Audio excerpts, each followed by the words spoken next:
नमस्कार दोस्तों। चलिए जानते हैं उत्तर प्रदेश के हर जिले, हर गांव की छोटी बड़ी खबरों को सिर्फ 10 मिनट में। और वीडियो पसंद आए तो हमारे चैनल को सब्सक्राइब करना ना भूलें। यात्रियों को जोरदार झटका लगा। इससे उनकी नींद खुल गई। घड़ी देखी तो रविवार रात करीब 2:45 बजे थे। खिड़की से बाहर झांककर देखा तो इंजन समेत कुछ कोच आगे बढ़ते चले जा रहे थे, जबकि उनके कोच की रफ्तार कम हो रही थी। ट्रेन से उतरने के बाद मालूमात किया तो पता चला कि S1 कोच की कपलिंग टूट गई है। अलीगढ़ और बुलंदशहर के कुछ हिस्सों को मिलाकर बन सकता है नया जिला कल्याण सिंह नगर, शासन ने मांगी रिपोर्ट। उत्तर प्रदेश में एक नया जिला कल्याण सिंह नगर बनाने की कवायद शुरू हो गई है। ये नया जिला अलीगढ़ के अतरौली व गंगेरी और बुलंदशहर के डिबाई को मिलाकर बनाया जा सकता है। इस संबंध में एटा के पूर्व सांसद और कल्याण सिन्हा के पुत्र राजवीर सिंह राजू ने प्रदेश के मुख्यमंत्री योगी आदित्यनाथ को पत्र लिखा था। इसमें अलीगढ़ और बुलंदशहर के कुछ हिस्सों को मिलाकर एक नया जिला कल्याण सिंह नगर गठित करने की मांग की थी। साथ ही अतरौली में कल्याण सिन्हा के पैतृक गांव मढ़ौली को और गंगेरी को तहसील बनाने की मांग की थी। अब शासन स्तर से इसकी तैयारी शुरू हो गई है। राजस्व परिषद ने दोनों जिलों के जिलाधिकारियों से स्पष्ट और विस्तृत रिपोर्ट मांगी है। 4000 एकल विद्यालयों में समायोजित होंगे और शिक्षक। बेसिक शिक्षा विभाग ने भेजा प्रस्ताव। उत्तर प्रदेश के एक शिक्षक वाले एकल विद्यालयों को जल्द ही और शिक्षक मिलेंगे।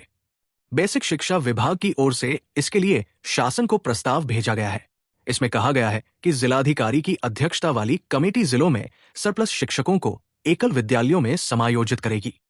शासन की सहमति के बाद इसके लिए जल्द आवश्यक दिशा निर्देश जारी किए जाएंगे। 150 सीसीटीवी कैमरे से होगी 14 कोसी परिक्रमा की निगरानी। 30 अक्टूबर को होगी शुरुआत। अयोध्या में 30 अक्टूबर से शुरू होने वाली 14 कोसी परिक्रमा की निगरानी 150 सीसीटीवी कैमरों से की जाएगी। पहली बार परिक्रमा के लिए 4 कंपनी सीआरपीएफ की तैनाती की जाएगी। 4 कोसी और पंचकोसी परिक्रमा सीसीटीवी की निगरानी में होगी। परिक्रमा पथ पर लगभग 150 सीसीटीवी कैमरे लगाए जा रहे हैं। अलग अलग जगहों पर बने कंट्रोल रूम से पल पल की निगरानी होगी। सोमवार को पुलिस अधिकारियों ने परिक्रमा पथ का निरीक्षण कर तैयारियों की समीक्षा की है। वर्जिनिटी सर्टिफिकेट विवाद, मदरसे के बारे में खुफिया एजेंसी ने जुटाई जानकारी। विदेशी फंडिंग की भी जांच होगी। मुरादाबाद के मदरसा जामिया एहसानुल बनात में 8वीं कक्षा में दाखिले से पहले छात्रा से कौमार्य प्रमाण पत्र मांगने का मामला शासन तक पहुंच गया है। छात्रा के पिता ने आरोप लगाया कि प्रमाण पत्र न देने पर मदरसा स्टाफ ने परिवार से अभद्रता कर उन्हें बाहर निकाल दिया। पुलिस ने एडमिशन सेल प्रभारी मो शाहजहां को गिरफ्तार किया है। खुफिया एजेंसी ने भी मामले की जांच कर रिपोर्ट शासन को भेजने की तैयारी की है। मोन्था चक्रवात की वजह से कई जिलों में बारिश की चेतावनी। 4 से 5 डिग्री गिरेगा पारा, जारी हुआ अलर्ट। उत्तर प्रदेश में अक्टूबर का आखिरी हफ्ता मौसमी उतार चढ़ाव और चक्रवात मोन्था के असर में गुजरने वाला है। मौसम विभाग का कहना है कि अरब सागर से आ रही नमी और बंगाल की खाड़ी में बन रहे वेदर सिस्टम के चलते बादलों की सक्रियता बढ़ी है। इसके असर से अगले 2 दिनों में अधिकतम तापमान में 4 से 5 डिग्री सेल्सियस तक की गिरावट देखने को मिलेगी। लखनऊ सहित कई जिलों में देर रात से बारिश, 6 डिग्री तक लुढ़का पारा। आज कई इलाकों में भारी बरसात की चेतावनी। उत्तर प्रदेश में अक्टूबर का आखिरी हफ्ता मौसमी उतार चढ़ाव और चक्रवात मोन्था के असर में गुजरने वाला है। मौसम विभाग का कहना है कि अरब सागर से आ रही नमी और बंगाल की खाड़ी में बन रहे वेदर सिस्टम के चलते बादलों की सक्रियता बढ़ी है। इसके असर से अगले 2 दिनों में अधिकतम तापमान में 4 से 5 डिग्री सेल्सियस तक की गिरावट देखने को मिलेगी। इधर लखनऊ सहित कई जिलों में देर रात से बारिश हो रही है। प्रदेश के पंचायत चुनावों में एसआईआर का पड़ेगा प्रभाव। अपने तय समय से चुनाव करा पाना होगा मुश्किल। उत्तर प्रदेश को विशेष सघन पुनरीक्षण अभियान एसआर में शामिल किए जाने से इसका असर पंचायत चुनाव की तैयारियों पर पड़ना तय माना जा रहा है। लोकसभा, विधानसभा और पंचायत चुनाव के लिए मतदाता सूचियां अलग अलग हैं, जबकि इन सूचियों को अपडेट करने की जिम्मेदारी उठाने वाले निचले स्तर के कर्मचारी कॉमन है। इसलिए दिखते आना तय माना जा रहा है। पुलिस के हत्थे चढ़े ट्रेनों में लूट व छिनैती करने के 2 आरोपी 3 मोबाइल बरामद।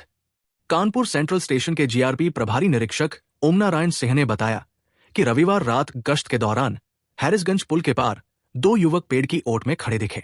दौड़ाकर बजरिया निवासी 28 साल के आसिफ उर्फ अजमेरी और गोविंद नगर कच्ची बस्ती निवासी 23 वर्षीय सुरजीत उर्फ छुटकुल को दबोचा गया। आसिफ ने पुलिस को पूछताछ में बताया कि उसे बुलेट से चलने का शौक है।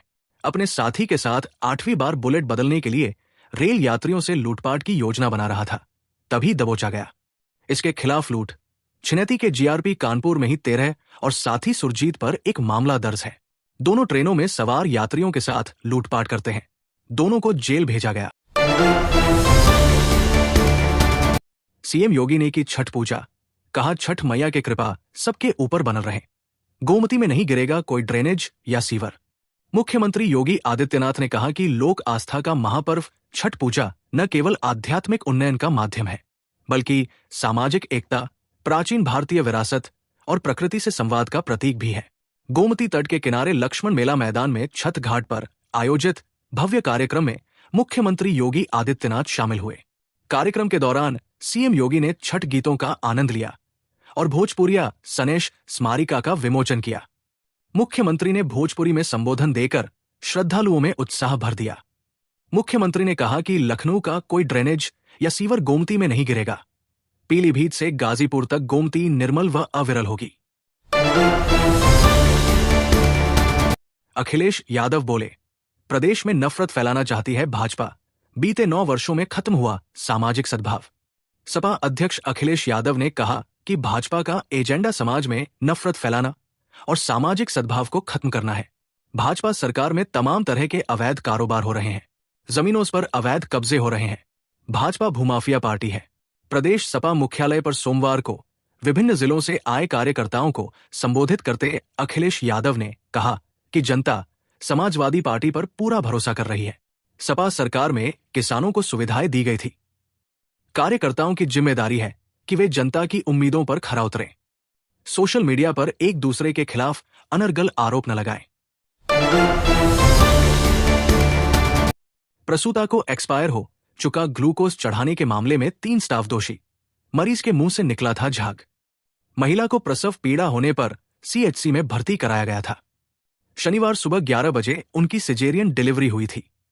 इसके बाद उन्हें वार्ड में शिफ्ट कर ग्लूकोज चढ़ाया जा रहा था। ग्लूकोज की डेट एक्सपायर हो चुकी थी, जिससे रविवार सुबह 4 बजे काजोल की हालत बिगड़ गई।